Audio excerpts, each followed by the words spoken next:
आज जिस विषय पर हम लोग बात करने के लिए रूबरू हुए हैं वो बहुत ही कंटेम्प्रोरी है और हर जगह इसकी चर्चा है। पता नहीं कितने लेख, कितने राइटअप्स, कितने वीडियोस इस विषय पर ऑलमोस्ट रोज बन रहे हैं कि भारत का भविष्य, भारत का युवा और भारत के युवा का भविष्य, ये तीनों ही एक दूसरे से बहुत ही जुड़े हैं, कॉम्प्लीमेंट्री हैं, सप्लीमेंट्री हैं।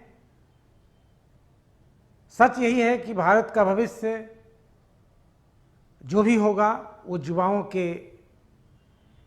के चलते होगा, उनके द्वारा होगा, और जो युवाओं का भविष्य होगा वही हमारे भारत का भविष्य होगा। इसमें कुछ बात तो हम लोग जान लें कि आज की तारीख में हमारा देश भारत सबसे युवा देश है। आज 35 ईयर्स तक के जो लोग यहाँ हैं वो करीब 50 से 60% के बीच में हैं, और जैसे जैसे समय गुजर रहा है हम लोग एजिंग से ज़्यादा युवा होते जा रहे हैं।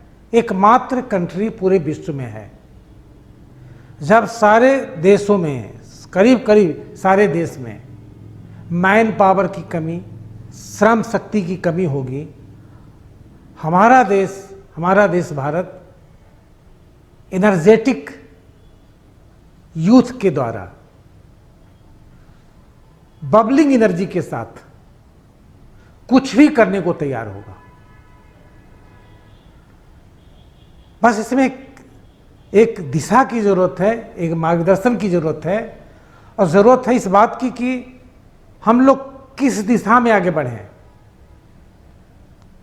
तो यहाँ एक बहुत ही महत्वपूर्ण बात है जो हम लोग जानते भी हैं, इसको दोहराने, रिपीट करने की कॉस्ट पर मैं पुनः यहाँ इसको बता रहा हूँ कि भारत हमेशा एक बहुत ही क्रिएटिव वर्ल्ड रहा है।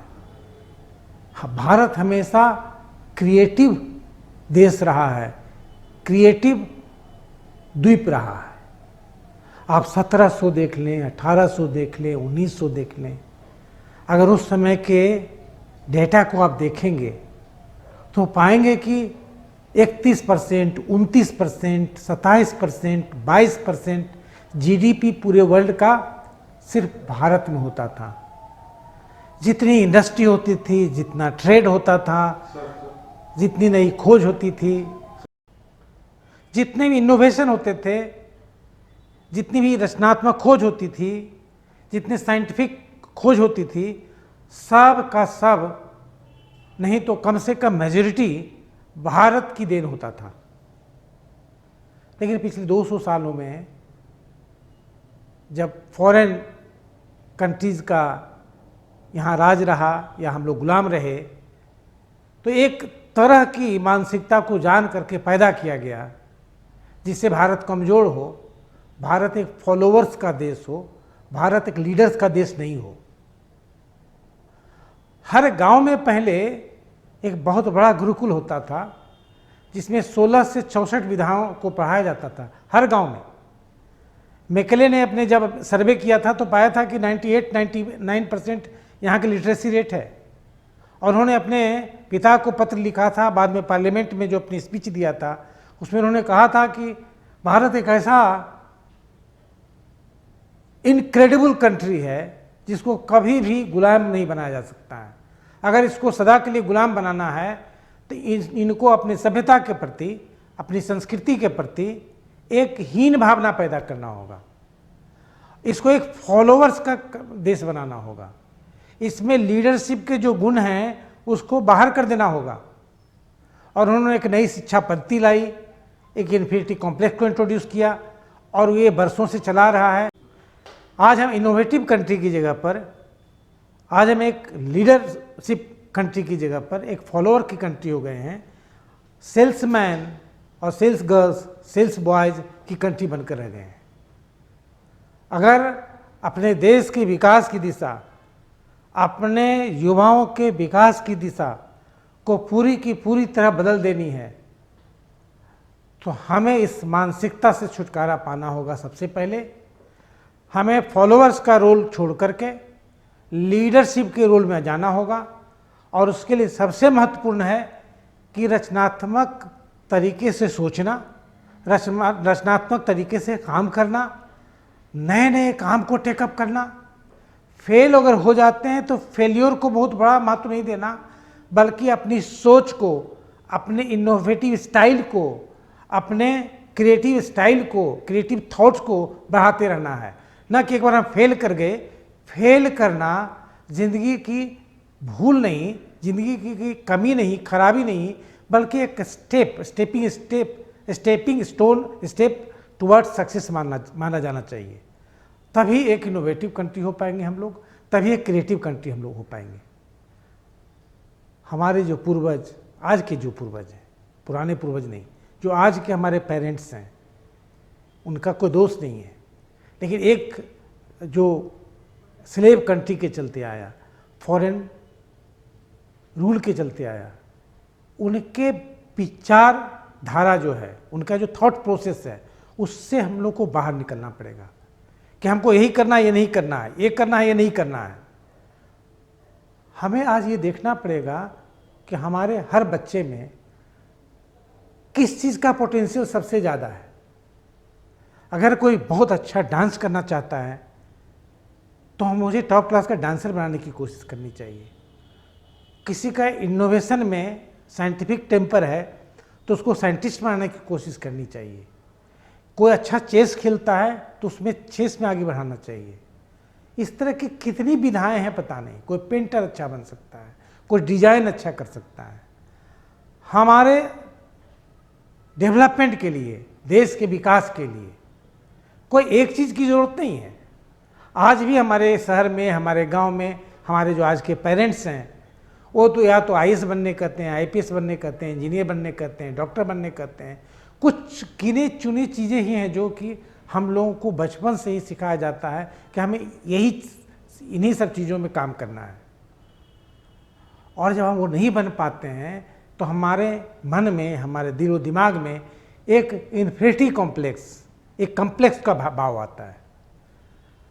हमारे गार्जियंस को और ख़ास करके हम लोगों को अब अपने बच्चों को इनकरेज करना है कि वो उनमें कौन सी पोटेंशियल सबसे अच्छी है और उसको बढ़ाने की कोशिश करनी होगी। एक पेरेंट्स का एज है, उनके विचारधारा को, थॉट प्रोसेस को कुछ समय के लिए बाहर कर देना होगा। अगर हमारे नवयुवक, हमारे युवा वर्ग कोई राइटअप अच्छा लिखने में काम कर रहा हो, कोई सिनेमा बनाने में काम कर रहा हो, कोई वीडियोग्राफी में काम कर रहा हो, कोई ऑडियोग्राफी में काम कर रहा हो, कोई इमेजिंग में काम कर रहा हो, कोई एडिटिंग में काम कर रहा हो, तो पता नहीं हर आदमी को कितनी ज़रूरतें हैं। किसी में सेवा का भाव है, किसी में नर्सिंग का भाव है। नर्सिंग के लिए, सेवा के लिए कितनी ज़रूरत है, कितने लोगों की ज़रूरत है। लेकिन चूंकि बचपन से ये भाव ही हम में नहीं आता है कि यह भी एक क्षेत्र हो सकता है, यह भी एक बहुत बड़ा करियर हो सकता है। मदर टेरेसा इसका एग्जाम्पल है, जिन्होंने सेवा को अपना एक ऐसा क्षेत्र बनाया और इस क्लाइमेक्स पर अपने आप को पहुंचाया कि उनको नोबेल प्राइज मिला, उनको दुनिया के सारे खिताब मिले, सारे पुरस्कार मिले। कोई ऐसा क्षेत्र नहीं है, इनफैक्ट कहा भी गया है कि कोई ऐसा पेड़ नहीं है, कोई ऐसा पौधा नहीं है जिसका किसी न किसी दवा में प्रयोग नहीं हो सकता है। कोई ऐसे शब्द नहीं है जिससे कविता नहीं बनाई जा सकती हैं, और कोई ऐसा पुरुष नहीं है जिसका एक बेहतरीन प्रयोग नहीं हो सकता है। सिर्फ जानने की जरूरत है कि उनमें कौन सा गुण है, उस गुण को हम कैसे बढ़ाएं, कैसे ऐसा एक इंफ्रास्ट्रक्चर तैयार करें जिसमें हर व्यक्ति एक नया समाधान लाने के लिए प्रयास करे।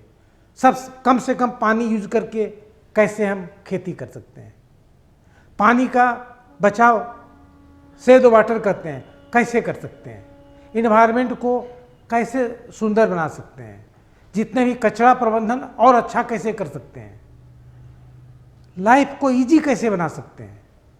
इतने सारे क्षेत्र हैं जिस पर अगर हम सब मिलकर काम करना शुरू करें, और ख़ास करके जो युवा वर्ग हैं, जो बच्चे हैं, जो स्टूडेंट्स हैं, उनका माइंड इतना फर्टाइल, इतना क्रिएटिव होता है कि अगर इस पर सब पर काम करना शुरू कर दें तो पता नहीं कितना समाधान निकल सकता है, एक नई दुनिया का निर्माण हो सकता है।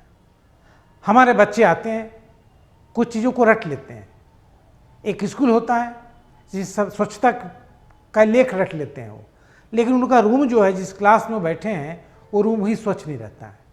और स्वच्छता का वो सोचता है कि एक लेख लिखते हैं, उसमें अवार्ड भी दिए जाते हैं, फर्स्ट प्राइज भी मिल जाता है, लेकिन जहाँ पर बैठ कर को लेख लिख रहे हैं वो जगह ही साफ नहीं है। तो क्या है, स्वच्छता हमारे जीवन पद्धति का अंग नहीं बन पाता है। स्वच्छता एक सिर्फ रटने की बात हो जाती है।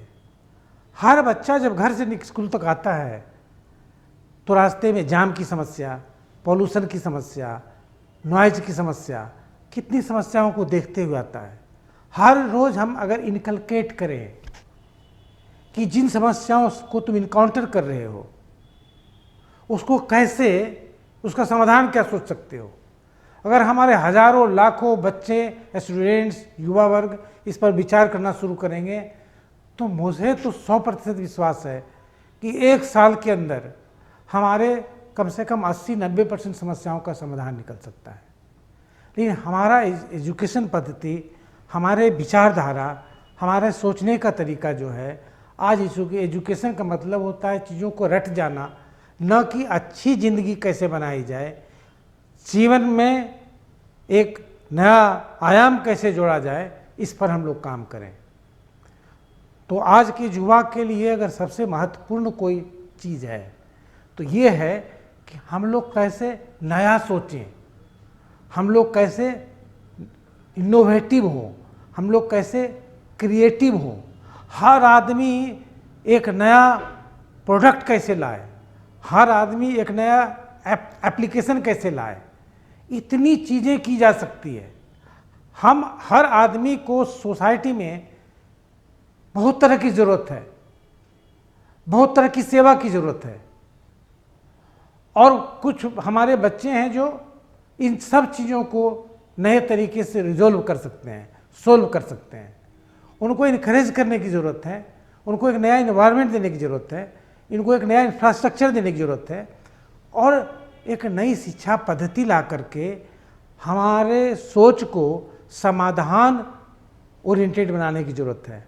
आज दुर्भाग्यवश क्या हो गया है, हम जितने न्यूज़ देखें, जितने न्यूज़ पढ़ें, सोशल मीडिया पर देखें, डिस्कशन करें, हम लोग सिर्फ और सिर्फ नेगेटिव सोचते हैं, नेगेटिव बोलते हैं, नेगेटिव में विश्वास करते हैं।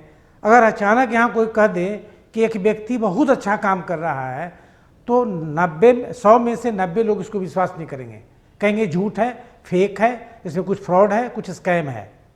लेकिन अगर कोई कहे कि एक आदमी ने मर्डर कर दिया, एक आदमी ने कुछ गलत काम कर दिया, तो 100 में से 101 आदमी विश्वास कर लेंगे एक मिनट के अंदर। ये बताता है कि हम लोग कितने नेगेटिव हो गए हैं, पूरे अपने लाइफ में कितना नेगेटिव हो गए हैं, अपने सोसाइटी में कितना नेगेटिव हो गए हैं, अपने अप्रोच के प्रति कितना नेगेटिव हो गए हैं। और इस तरह के नेगेटिव सोच के चलते हमारा लाइफ कितना ख़राब हो सकता है। एक पॉजिटिव सोच के साथ हम लोग कितनी सुंदर ज़िंदगी जी सकते हैं। तो ये सब कुछ रैंडम थॉट्स हैं कि आज हम लोग को क्या करना चाहिए।